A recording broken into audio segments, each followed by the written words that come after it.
Hello, good morning. Good morning mga palangga. Nakikita niyo ba yan? Ang lamig-lamig nga. Umuusok na yung bunganga ko. Alam niyo, I've been working for a few weeks na pero hindi pa din kompleto yung uniform ko. Yung top uniform ko, hindi pa din dumadating. So I still only got the bottom. And luckily, yung katrabaho ko, binigyan niya ako ng uniform. Yung dress na uniform pa. At ngayon, suot-suot ko. And it's my first time to wear a blue. Yan. Naku mga loves. So kung nagtataka kayo kung bakit hindi pa dumadating yung uniform ko, ang pagkakaalam ko yung usual na company na pinag-o-orderan nila ng uniform, hindi sila gumagawa ng extra small, kaya ayun, you need to order it somewhere else.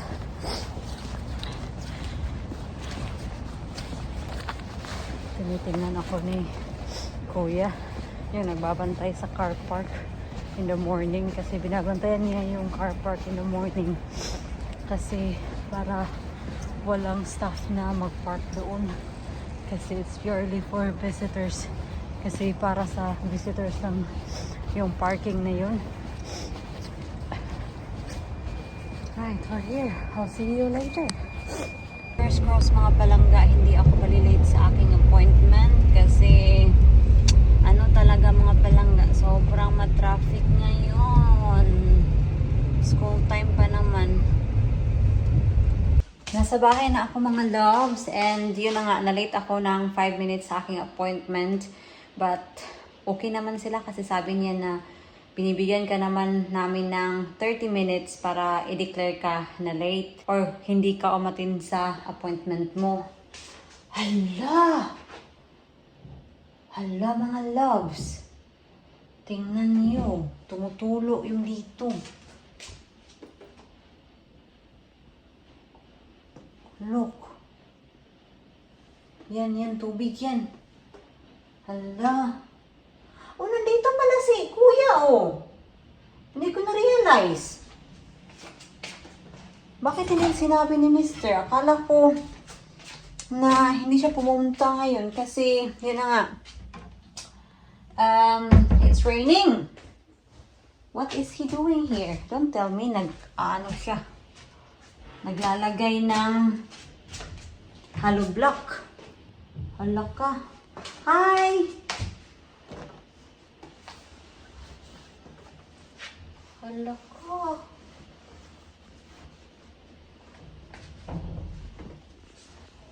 Bakit kaya? Bakit kaya yan tumutulog? Si Mr. nandoon pa siya sa workshop mga palangga. Nalagyan ko lang ng towel tong yung windowsill natin. At meron din pala tayong bad news mga palangga. So, yun na nga, pumunta tayo sa dentist, diba? So, that appointment, second appointment ko na yon. Ang dami nilang kinuhang picture. Kasi, yung gagawin kasi sa akin mga palangga, I will explain this later talaga sa inyo. Kasi, ang gagawin sa akin procedure is Invisalign na, hindi siya brace. Basta mag-i-insert na lang ako dito ng picture. Basta, kayo na lang din yung mag-research para mas accurate yung information kaysa ako yung mag-explain. So yung gagawin sa akin na procedure is yung Invisalign. So, today, nag-take sila ng maraming picture para gawin kasi yung 3D and para makita yung kung ano yung result ng teeth mo after sa treatment. So, that's why I opted this treatment kasi naka 3D na makikita kung ano yung resulta sa ngipin mo, kung how it looks like on you, yun. So, nag-x-ray din sila. Isa yan sa mga routine, routine na ginagawa. Just to make sure everything is healthy. And as I expected, siya mga loves, yung right tooth ko dito sa ibaba, na-expect ko na siya na dead na siya talaga. Kasi yan yung sinabi sa akin ng dentist last time ako pumunta sa aking dentist, na it's either na magpa-root canal or bunutin na daw. So sabi ko sa kanya na bunutin. So yun yung dentist ko, regular dentist. So itong gagawa sa akin ng treatment for Invisalign, hindi ko siya like regular dentist. So, yun na nga, and x-ray nila ako and may nakita sa akin na abscess dito. It's not bothering me naman. It's just that meron siyang abscess dito. Wala talaga siyang symptoms or anything. It's just that I cannot feel anything, like I cannot feel any coldness or yung mga hot drinks, hindi ko nafe-feel yun. So, sabi niya na it's either bunutin or magpa-treatment daw dito sa ngipin ko. Sabi ko bunutin na lang para kasi wala namang point na i-keep yung patay na ngipin, 'di ba? So, today or later tatawagan ko sila na magpapa-tooth extraction ako. So, yun yung bad news natin.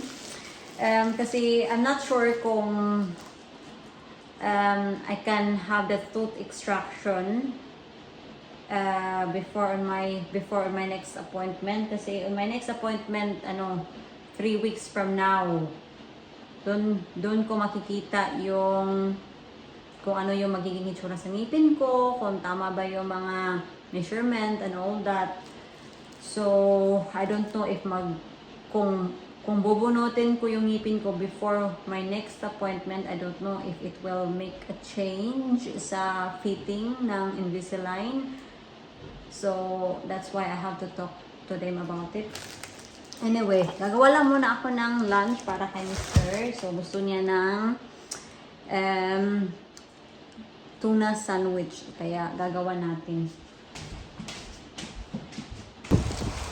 It's very windy today, mga loves. So, I will give you an update later sa bahay kasi it's been a while na din na hindi ako nakapag-update. So, kahapon kasi nandito sila Ate Janice, si Steve, para tulungan si Mr. sa paglalagay ng floor, para sa sahig ng second floor. And hindi ako nakapag-vlog yesterday kasi sobrang daming chika. It's been a while kasi na hindi kami nagkita ni Ate Janice. Kaya we're just talking all day long while the guys are working hard. Hindi nakikinig, mga loves. So, papunta lang kami sa grocery saglit kasi we need some food. Yesterday, pumunta ako sa Tesco with Ate Janice, pero I just get what we need that day. Dito din kasi sila nagkapunan yesterday. So, naghumba kami kahapon and nagpansit and rice. Yun lang.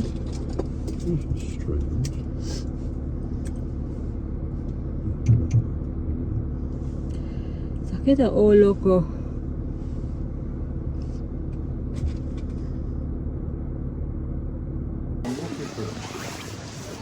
Tingnan niyo, mga loves. The turkey is here.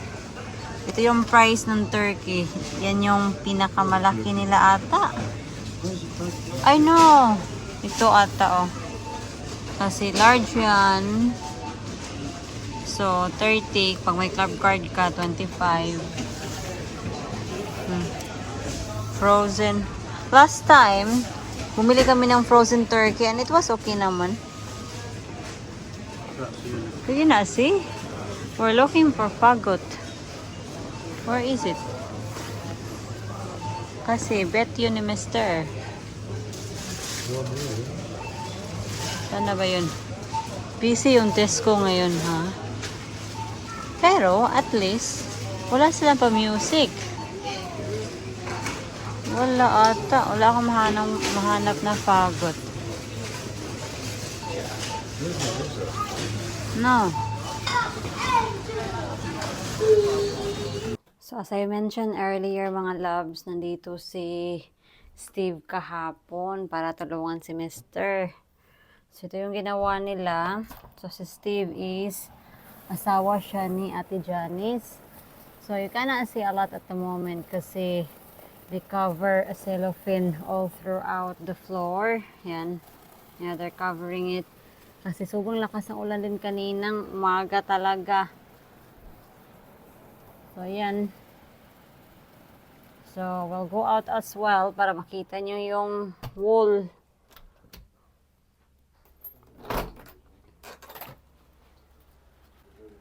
So, dito sa utility area, so, kompleto na dito. Yes? Where's the light? Oh, yeah. Look. Okay. That's good. Hello, mister.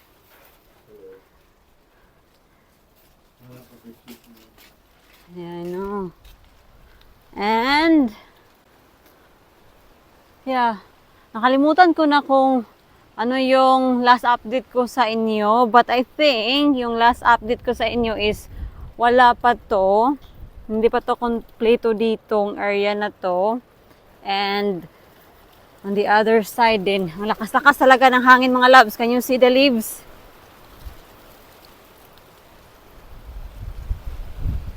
Yeah, ito rin. Itong area na to, hindi pa kompleto nung in-update ko kayo. So, I think, ang gagawin ni Kuya, I'm not sure kung kailan babalik ulit si Kuya, but ito, kailangan din tong gawin. And, of course, continue the second floor para i-level siya sa doon. And then, after sa second floor, na malagyan ng wall, edi happy days. Maglalagay na ng roof. Anyway, yun lang mga loves, yung gusto ko ipakita sa inyo. Gosh, tinan niyo yung buko. So, I'm going to pick the tomato, and si Mr. napunta siya sa swimming pool para ilagay yung robot. Kasi kung hindi ka maglalagay ng robot to clean the swimming pool, magkaka-algae yung swimming pool. May ilang hinog nga mga loves sa ating kamatis. Yan. Ah, okay.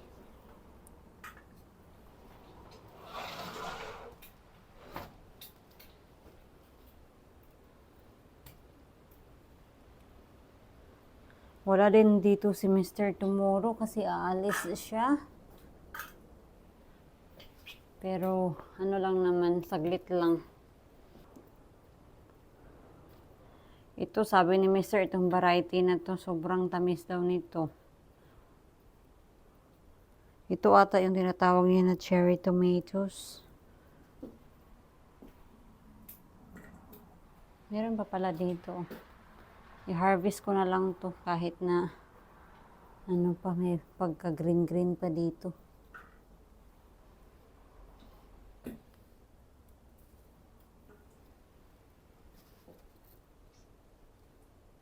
Ay, nag-split siya oh.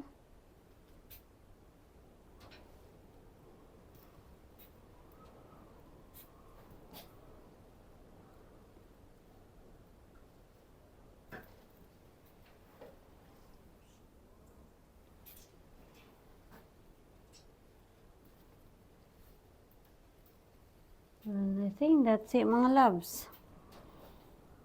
That's it.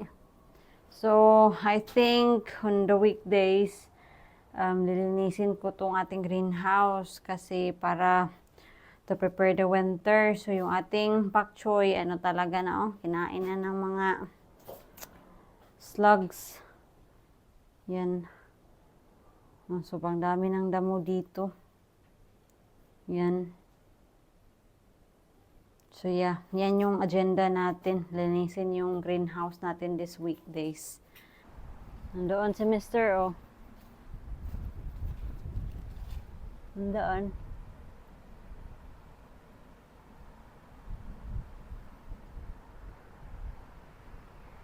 Yan yung ginagawa niya mga palangga. Puntahan natin kasi I'm sure it will be warm inside in the enclosure.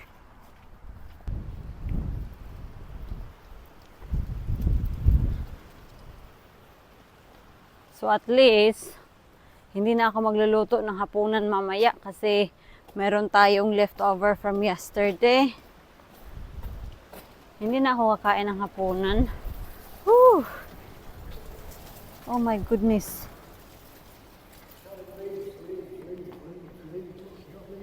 Come on. Oh wow, look at the swimming pool. Look at the swimming pool, mga loves. Tingnan nyo yung swimming pool, mga palangga. Ang dumi, oh. Yan, may mga itim-itim na yan. Dumi yan. May algae ba? Yan.